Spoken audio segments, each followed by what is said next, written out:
안녕하십니까. 자, 안녕하세요. 아이고. 인사 많네. 그러게요. 자, 4페이지 첫 번째 줄 보겠습니다.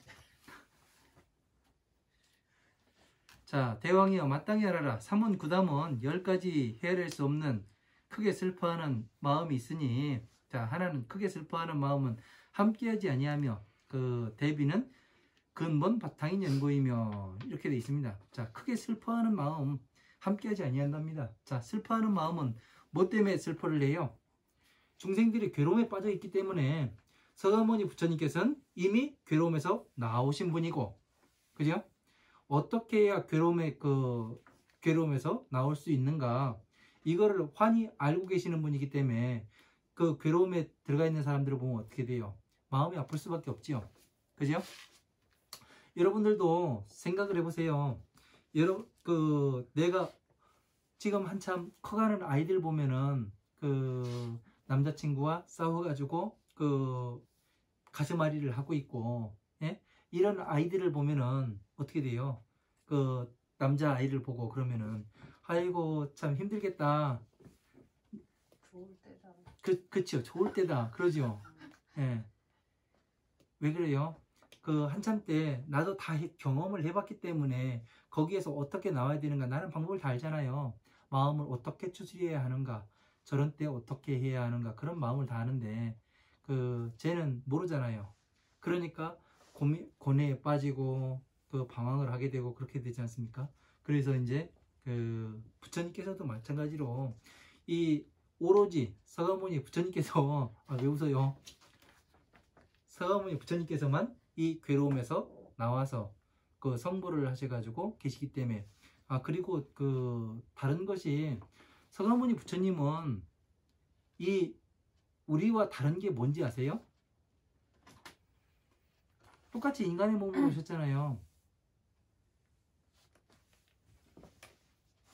서가모니 부처님께서는 십지보살, 보살은 지위가 1지에서 10지까지로 나뉩니다. 네? 1지에서 10지. 네. 1번에서 10번까지 있는데 10지보살이 가장 지위가 높은 단계예요. 그러니까 10지보살의 보살의 10지보살은 어떻게 오느냐 하면은 8지까지만 해도, 9지까지만 해도 어떻게 오냐면 전생에 자기가 공부했던 거 다 내려놓고 보살로 와서 다시 부처님의 법을 처음부터 공부해서 다시 이렇게 법을 설하게 됩니다. 과정이요. 네. 그런데 이 십지보살은 어떠냐면은 세상에 와가지고 성불하는 단계예요. 그렇기 때문에 어떻게 되냐면은 모든 지혜와 복덕을 다 가지고 와요. 그래서 한나라의 왕자로 태어나게 됩니다. 반드시요. 그래서 우리와 다른 게, 우리는 꿈도 뭐 객관 꾸고 태어나잖아요. 잘 꿔봐야 용꿈이고, 예? 서가모니 부처님께서는 하얀 코끼리 등을 타고 오른손엔 연꽃을 들고 왼쪽에는 보배의 구슬을 들고, 그렇게 해서 마야 부인이 태몽이 그래요. 태몽 자체가 틀려요. 모든 부처님께서 똑같습니다. 그래서 오는 자체가 다르기 때문에 어떻게 되냐면 완전히 다른 개체예요. 전생에 공부했던 거 다 가지고 오고 기억이 다 있습니다. 예. 근데 지금의 스님들이 자기들 나는 서가모니 부처님보다 높은 단계예요, 어떤 단계 해가면서 이야기하는 거 보면, 과연 태몽이 어떻게 되세요? 물어보면은 아이고 뱀 꿈꾸고 났어요, 호랑이 꿈꾸고 났어요, 잘해야 용 꿈꾸고 났어요, 그걸 거 아니에요. 그죠? 그러면 차원이 다르다는 얘기예요. 모든 부처님은 태몽은 똑같습니다. 네. 부처님이 오실 때의 태몽은요, 똑같아요. 네. 다른 경전에도 보니까, 다른 경전에 부처님이 오실 때 그런 뭐가 나와요. 똑같아요. 그러니까 우리는 객관 꾸고 나왔기 때문에 부처가 될 수가 없는 거예요. 예. 어느 누구도 부처가 되는 사람이 없어요. 많아야 올라가 봐야 보살지위, 예. 그 정도까지 올라가게 됩니다. 그러니까 절대자는 절대 나올 수가 없다는 얘기죠. 그런 걸 알면은 절대 그 사견에 빠지거나 누가 성불 하셨다네, 뭐를 했다네, 이런 얘기가 절대 할 수가 없죠. 그죠? 그러니까 이런 거를 알고 있어야 우리가 볼 때 저 사람이 어떤 이야기를 하는가, 그 스님이 무슨 얘기를 하는데 진짜를 이야기하고 있는가, 가짜를 이야기하고 있는가, 그런 거를 알 거 아니에요. 자, 두 번째는 크게 슬퍼하는 마음은 물들지 않는 것이며 일체의 중생은 많은 괴로움을 대신 받아들이는 연고이며, 이렇게 되어 있습니다. 자, 크게 슬퍼하는 마음은 물들지가 않는답니다. 자, 불교에 상징하는 꽃이 뭐예요? 연꽃이죠? 연꽃은 어디에 펴요? 진흙에서 펴요? 연못 거기 진흙에서 이렇게 나오지 않나요? 진흙에다가 뿌리를 받고 연꽃을 얘기했지 뿌리를 얘기하지는 않지 않습니까? 네. 네. 연꽃이 어떠냐면은 물이 묻지가 않습니다. 물이 묻지가 않아요. 물이 이 동글동글하게 발수가 돼요. 예. 그래서 물들지가 않습니다. 그래서 불교의 상징이 연꽃이에요. 방금 전에 이제 진흙 말씀하셨잖아요. 진흙이 어디냐면은, 자, 흙은 더러움을 상징하잖아요.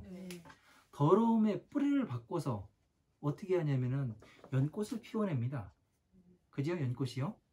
자, 그러면은 어떻게 되냐면은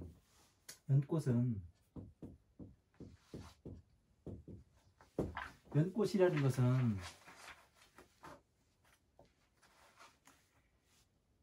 진흙은 뭐예요? 더러움이죠. 네. 진흙.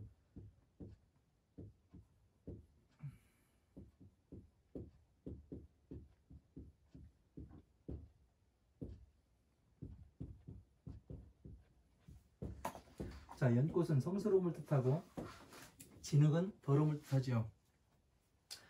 자, 진흙은 중생을 얘기해요. 중생계를 이야기하죠. 이거는 보살계를 이야기합니다. 보살. 이렇게 나뉘어요. 왜냐면 중생을 제도시켜가지고 보살로 다시 태어나게 하잖아요. 중생을 가르쳐서 지혜의 꽃을 피게 하면 연꽃이 피잖아요. 그죠? 그래서 아주 천하고 하찮은 사람을 이 수승한 사람으로 만드는 것이 바로 불교입니다. 그래서 이제 지혜가 아주 수승한 사람, 그런 사람을 바로 보살이라고 이야기를 하기 때문에 연꽃을 이렇게 이야기합니다. 그래서 어느 것에도 물들지가 않잖아요. 보살은 오용락을 버렸는데 모든 오용락이 왜 오는가, 무엇 때문에 오는가, 이거를 다 컨트롤할 수 있는 사람이 보살인데 과연 물들까요? 절대 물들지가 않죠. 네. 물들을 수가 없는 겁니다. 이거는요.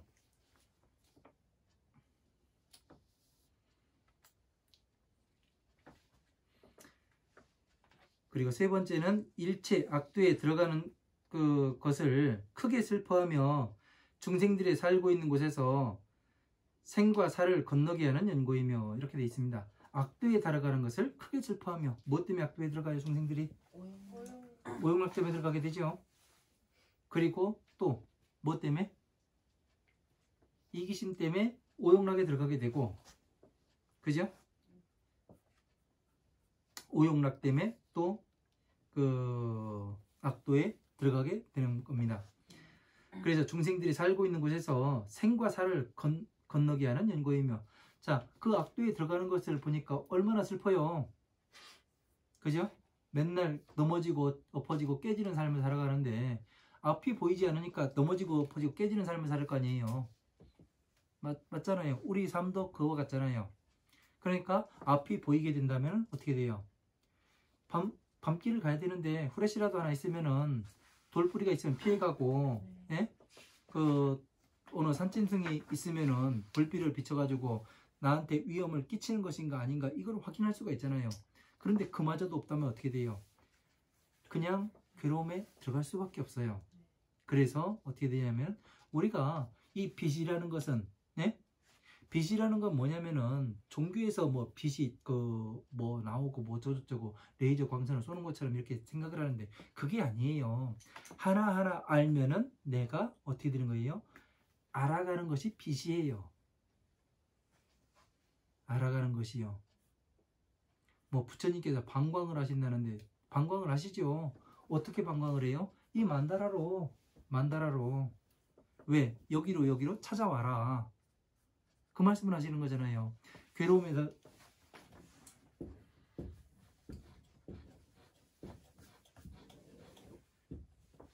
자 보세요. 이게 만다라죠? 만다라.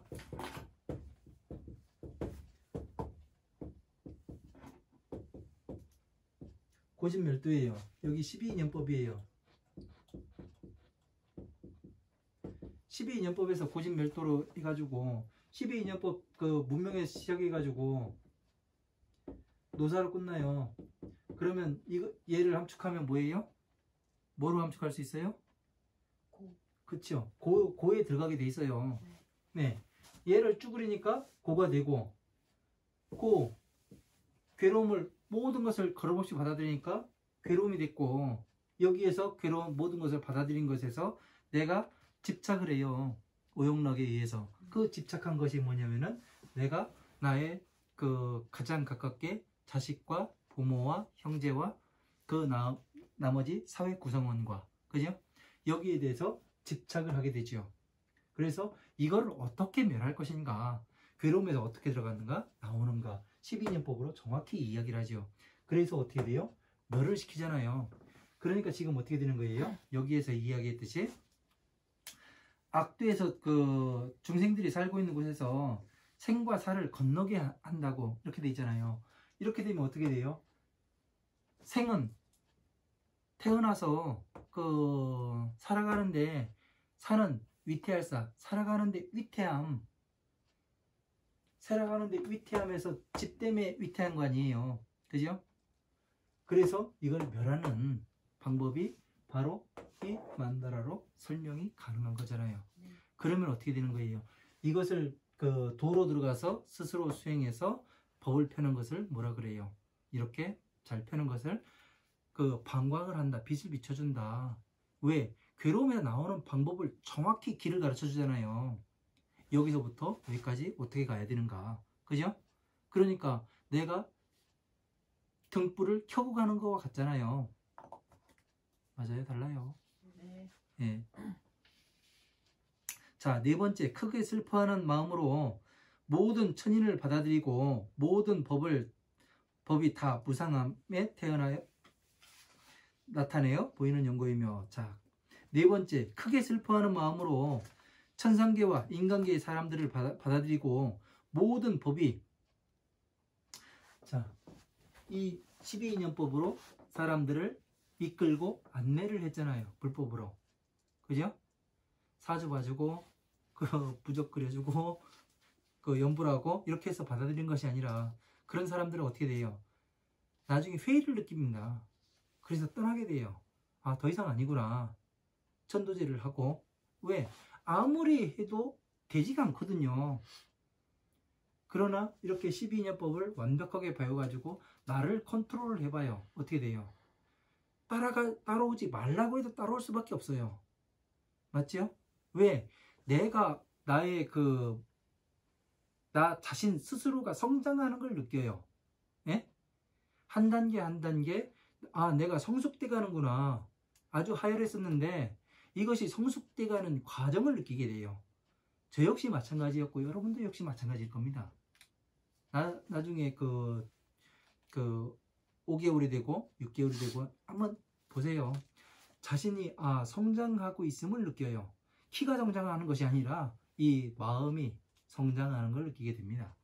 그렇게 되면 어떻게 돼요? 오지 말라기도 오고요. 네? 하지 말라기도 합니다. 네, 그렇게끔 돼 있어요. 그래서 잘 이끌고 인도를 할 수밖에 없는 거죠. 그래서 받아들이고 모든 법이 무상함을 나타내 보이는 용어입니다. 부처님은 그 법신으로 존재하니까 형상이 없으니까 무상함을 나타내 보일 수밖에 없는 것이 되는 거죠.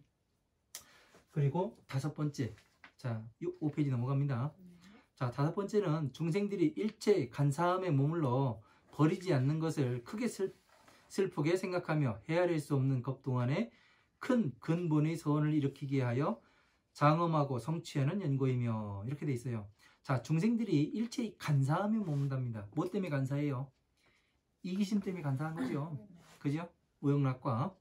그래서 버리지 않는 것을 크게 슬프게 생각하며 헤아릴 수 없는 겁 동안에 근본의 서원을 일으키게 하여. 근본의 서원은 뭐예요? 안옥다라 삼막삼보제를 일으키는 거예요. 발안옥다라 삼막삼보제심이라고, 부처님의 그 지혜를 일으키는 것을, 법신을 일으키는 것, 그것을 이야기하는 겁니다. 일으키게 하여 장엄하고. 자 장엄한다니까 여기 또 장엄이라는 얘기가 나왔네요. 장엄, 뭐 불상을 장엄하고 탑을 장엄하고 뭐 사찰을 장엄하고 해가지고 뭐 이렇게 꾸미는 걸로 잘못 이제 이야기들을 많이 합니다. 하긴 그런 걸 해야 돈이 되기는 해요. 그죠? 예? 근데 돈 낸다고 해가지고 부처님 법을 위배하면서 돈을 벌으면 안 되는 거고요. 제대로 부처님의 법을 가르쳐 가면서 종교인이라는 것은 무엇을 하는 사람이냐면은, 일반인과 종교인은 저는 다르게 봅니다. 일반인은 뭐 누구한테 빌려서 뭐를 하든 돈 가지고 뭐를 하든 관계가 없어요. 근데 종교인은 다르게 봐야 돼요. 왜 그러냐면은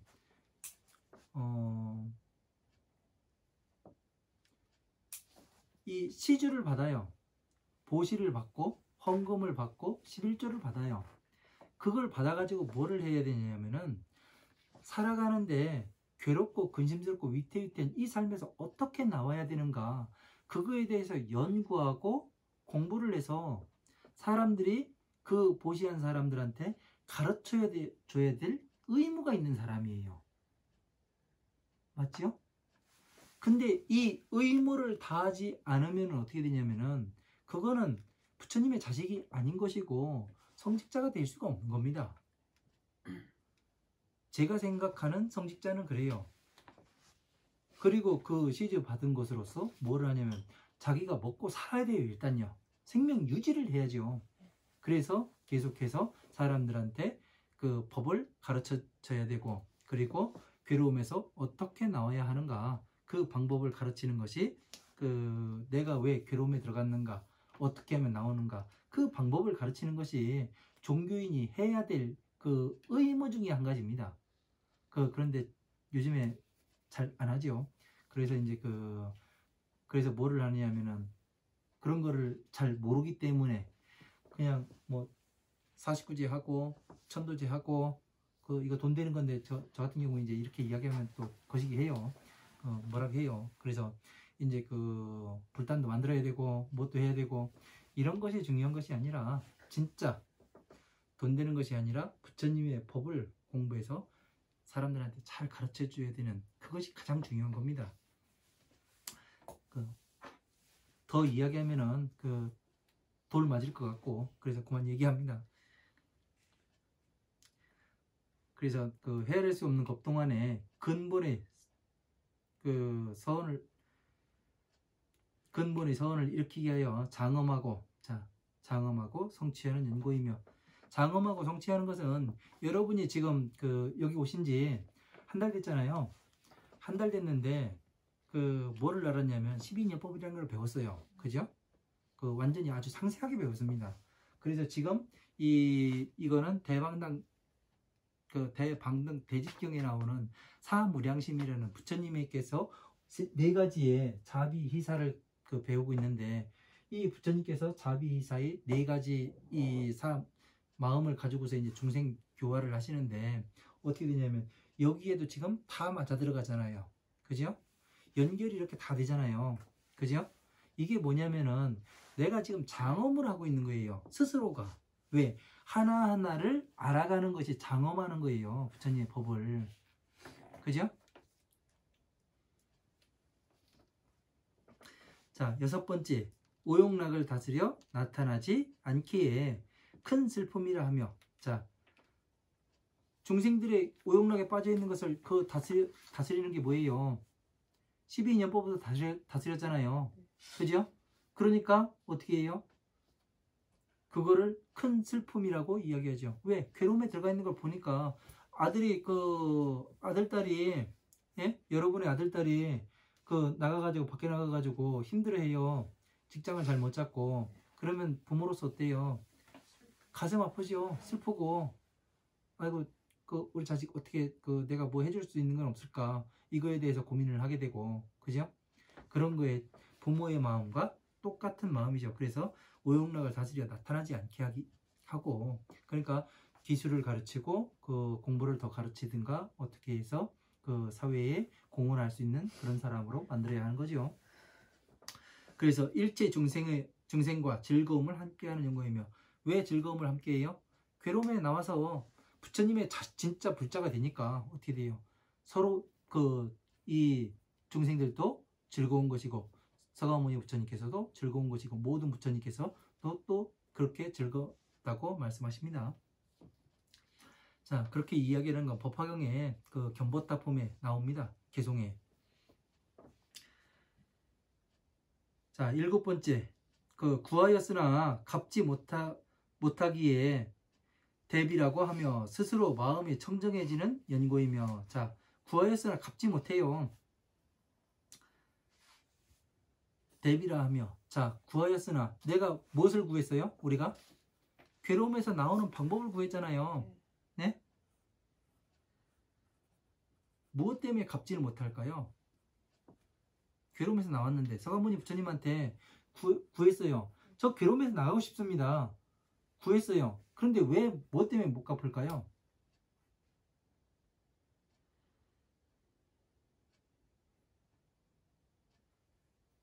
그럼 서가모니 부처님한테 은혜 갚는 건 뭘까요? 은혜 갚는 거요? 네. 이거 오용락에서 벗어나는 거 아니에요? 아니, 그건 본인한테 준 거지. 서가모니 부처님한테 준 건 아니겠습니까? 부처님한테 준 거? 네. 부처님한테 뭘로 보답을 할 거예요? 저 뭐? 중생 문제로? 네? 어떻게 할 건데요? 괴로움에서 나왔는데. 괴로움에서 나왔는데. 알려야 되나? 네? 알려야 돼요? 사람들한테? 뭐를 알려요? 이거 나오는 방법. 네? 나오는 방법을요. 네? 아, 왜 그렇게 무서워요? 어떻게 해야 되는 거예요? 네? 그러니까 이 방법을 몰라요, 사람들이요. 네. 네, 네. 방법을. 구하였으나 갚지 못하는 건 뭐냐면은, 네. 우리가 12인연법으로 괴로움에서 나왔어요.